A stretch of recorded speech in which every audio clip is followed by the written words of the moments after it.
which some of you are pretty familiar with. And it is a drawing I made a long time ago, sometime around 1991. And of course, as you can see, that this symbolizes the return of Jesus Christ, the Lion and the Lamb. And you can also see it as a result of Christ coming to gather his lost sheep. And as we see here, this is not the rapture, but this is a dispensation. This is Christ returning for all those souls who believe upon him, and even those souls who do not. So I've got this drawing that I'm going to talk about a little more and a little further. It has a few key points on it that are quite interesting, considering the chain of events and even the popular symbols and symbology that's being used today. And I remind you, I did this around 1991. And I have another drawing, which, because of my new camera, you are all going to finally be able to see.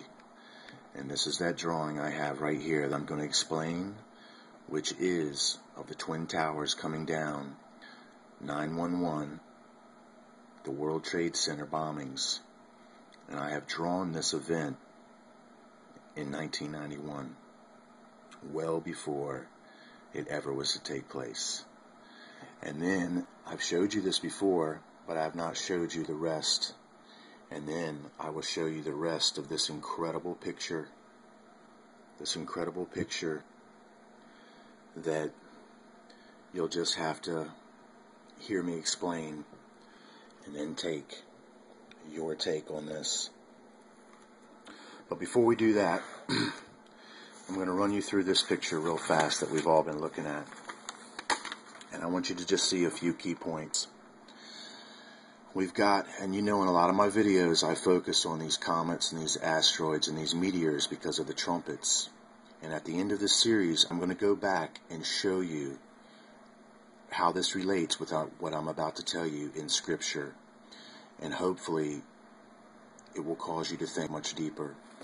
So here in my picture, done around 1991, I'm representing at about the time of Christ.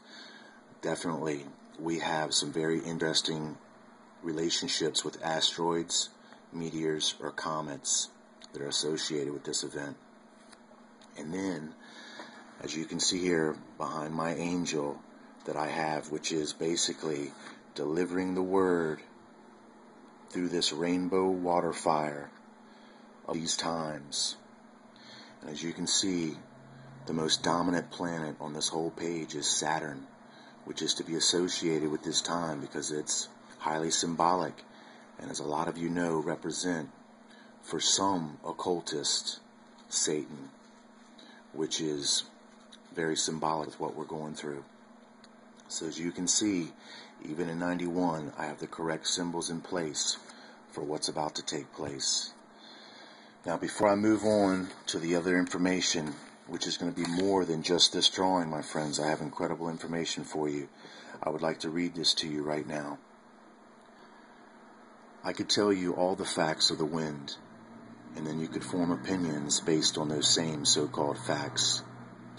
But all of this still doesn't show you the unseen wind. It can only define it, but definitions change with the ages.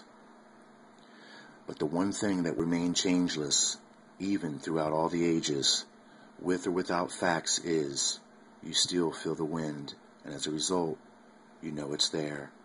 This one feeling is what real knowing is, and it offers more proof of this unseen wind than all those so-called facts combined.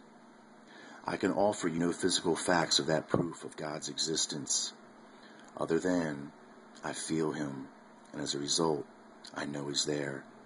So like the unseen wind, the Father in heaven, you also do not see.